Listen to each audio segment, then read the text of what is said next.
Bien.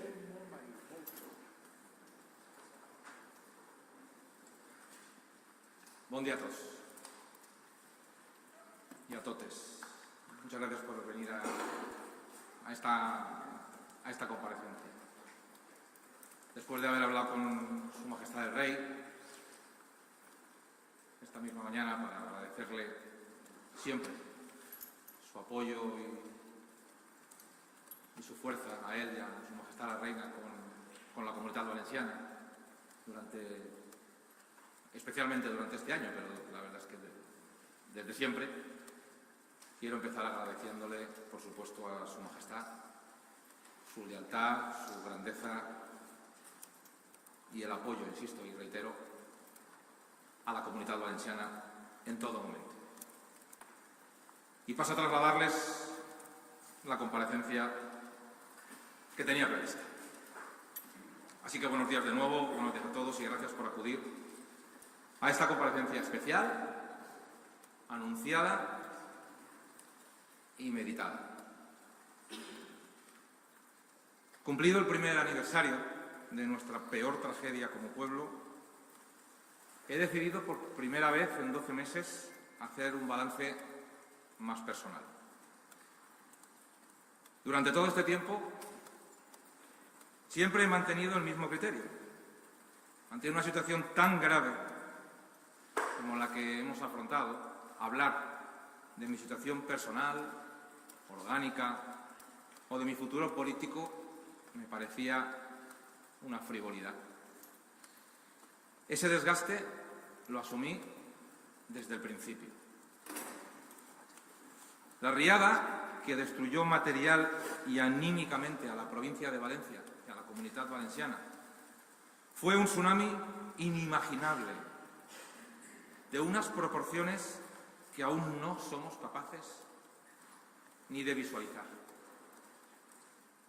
Un territorio equivalente a todas las Islas Baleares, destrozado completamente por el desbordamiento de un barranco mortal, por el récord histórico de lluvias en España y por una revolución meteorológica sin precedentes en nuestra historia.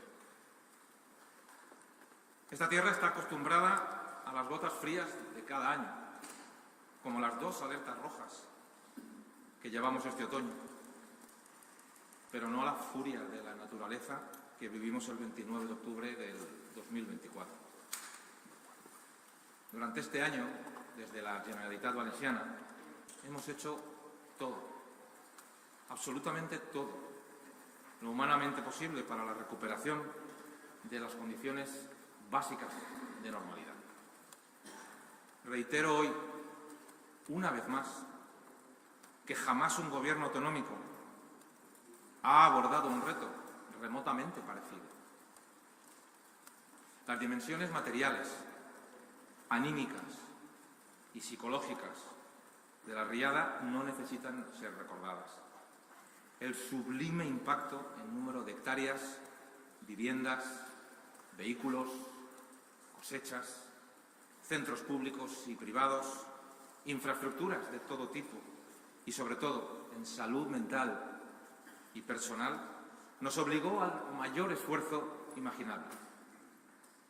Colegios, centros de salud y hospitalarios, tranvía, metro, puentes, pasarelas, carreteras, lodos, enseres, vehículos de todo tipo y hasta la Albufera de Valencia, en tiempo récord, hoy son retos superados o en proceso de finalización.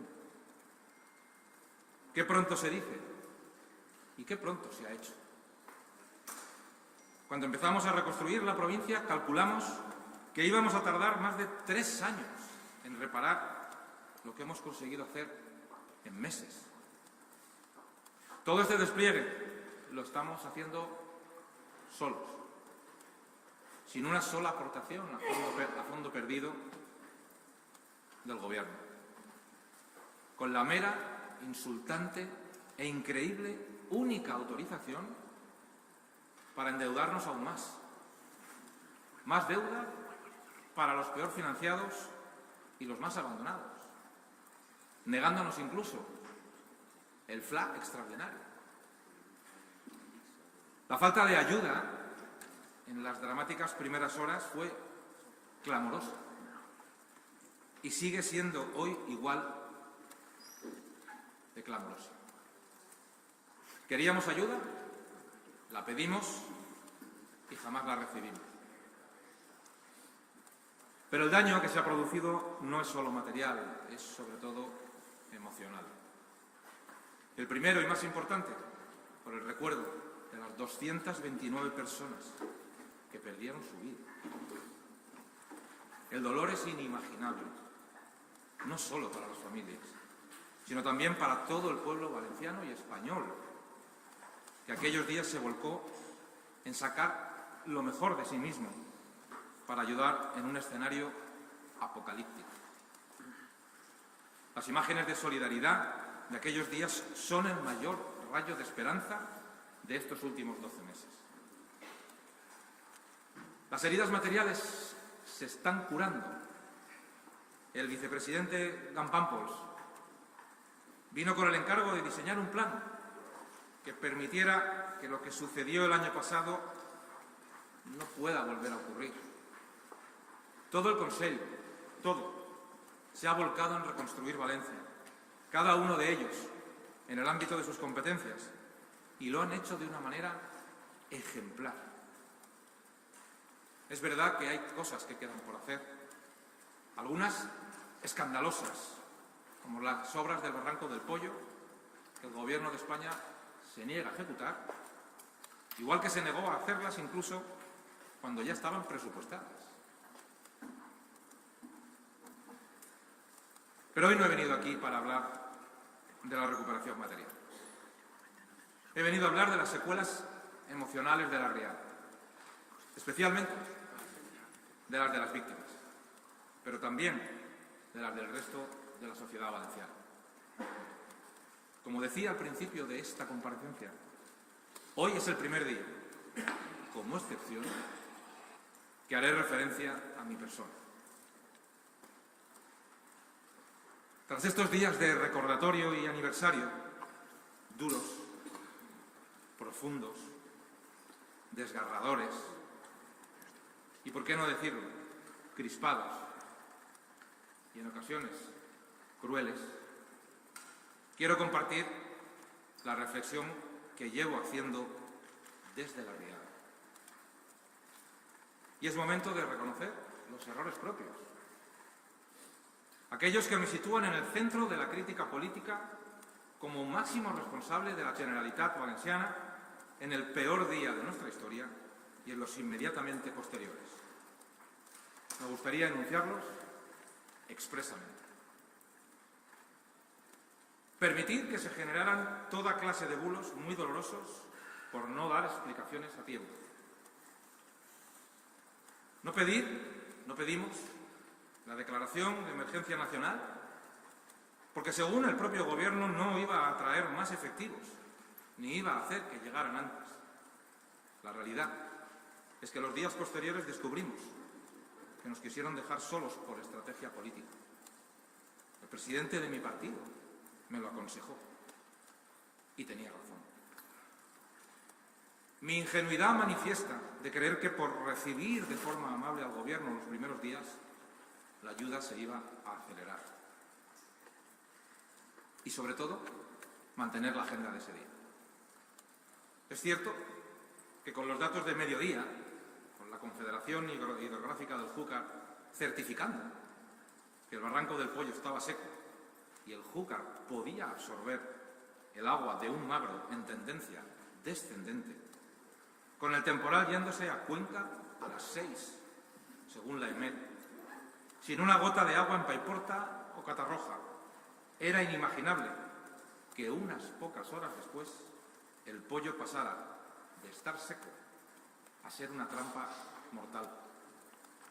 Pero también es verdad que en la otra punta de la provincia, y sin relación con el Pollo, a mediodía, el temporal se centraba en Utiel. Y yo debía haber tenido la visión política de cancelar mi agenda y desplazarme hacia allí.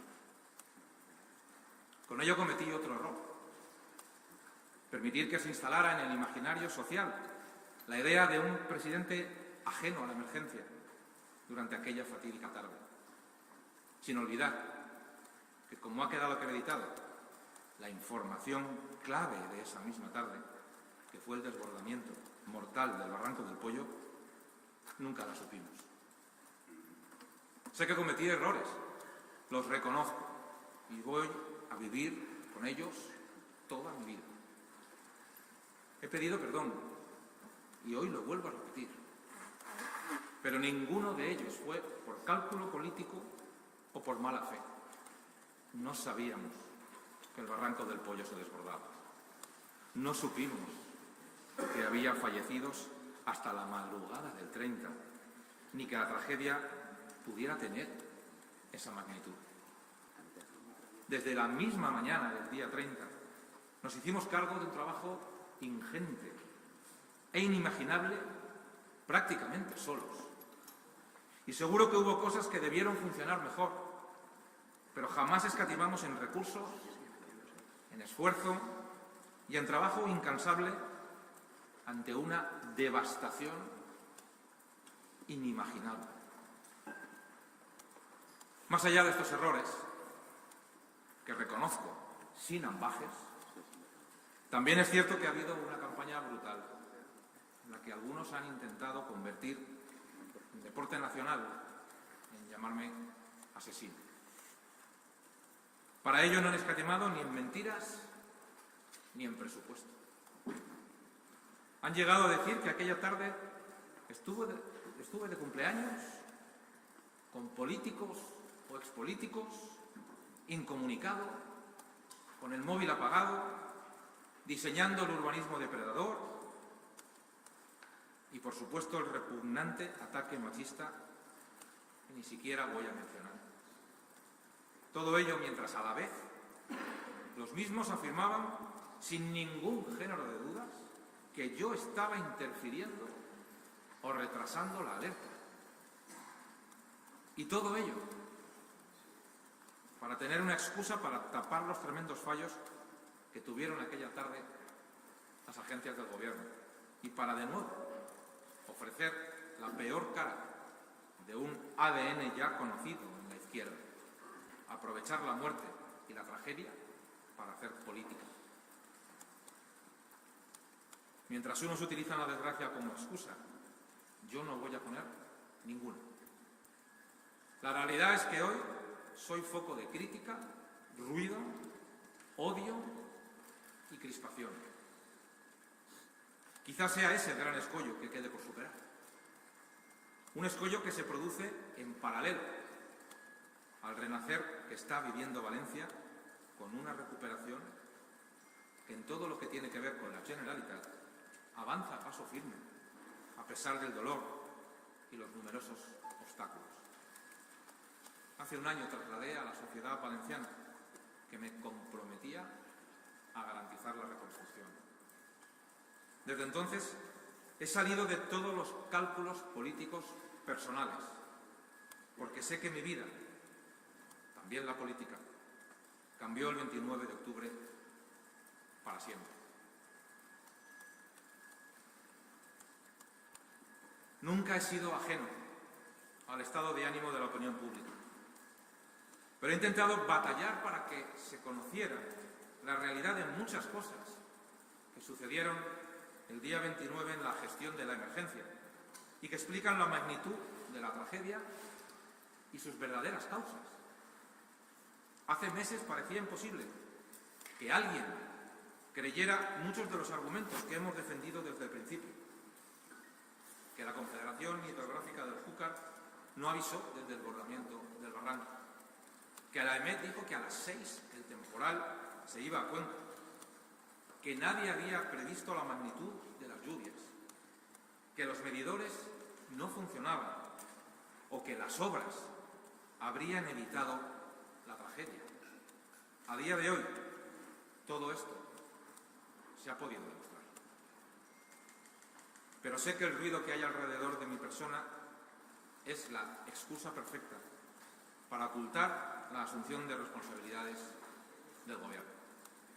Tanto en la información errónea que trasladaron el 29 de octubre, como en el retraso de la ayuda a los días posteriores, como en la pésima labor de reconstrucción que están llevando a cabo. Yo, sin embargo, no voy a llamarles asesinos por errar en sus predicciones. Estos meses han sido durísimos y no quiero ni por un segundo que me malinterpreten. Las víctimas tienen todo el derecho a expresarse como consideren. Siempre he puesto por delante de absolutamente todo la responsabilidad y el compromiso de la recuperación de mi tierra contra viento y marea. Liderar ese trabajo, bien encauzado ya, requiere de una fuerza especial que ni yo ni mi familia tenemos. Ya no. Y como lo primero es la misión que este pueblo sigue teniendo por delante, debe tener el impulso que merece. Alguien que con la mayoría que claramente votaron los valencianos, complete y consolide este nuevo tiempo que necesita la Generalitat. Que demuestre que el Gobierno ya no tiene excusas para poder seguir arrastrando los pies. Que ya no haya campaña de odio ni señalamiento contra nadie que justifique abandonar y despreciar a toda una tierra. Me dirijo, por tanto, también, y en este momento, a esa mayoría parlamentaria viva, vigente y en marcha, la que ha acabado con el impuesto de sucesiones y muchos otros, con la imposición educativa y con la política separatista como negocio lingüístico, la que sigue bajando impuestos, construye por fin centros de salud, hospitales, colegios, tranvías, la que ha traído la gratuidad educativa total de 0 a 3 años, declara la guerra a la burocracia, reclama el agua que nos merecemos, protege nuestra agricultura con sentido común y, en definitiva, defiende la libertad. Es la mayoría que está liderando la reconstrucción y no podemos permitir que nadie la pare. Apelo a la responsabilidad de esa mayoría para elegir nuevo presidente de la Generalitat.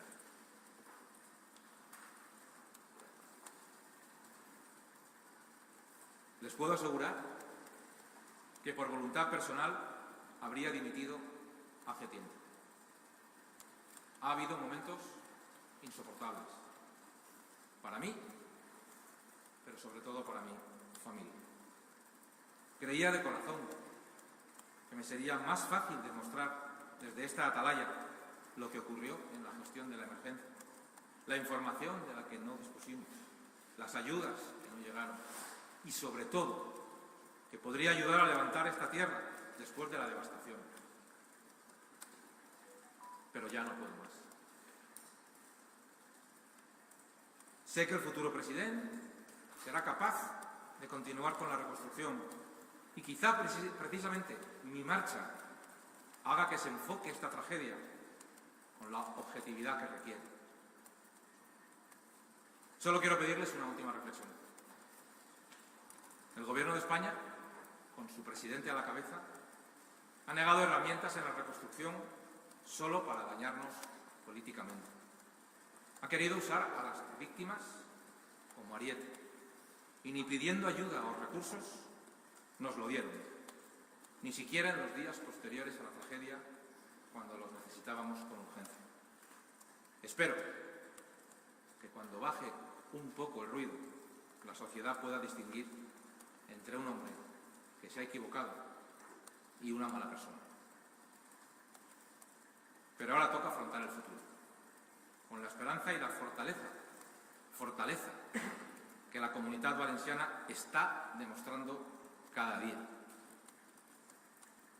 Ha sido un honor servir a mi tierra como presidente de la Generalitat. Muchas gracias a todos los que me han ayudado a hacerlo realidad. Muchas gracias, buen día.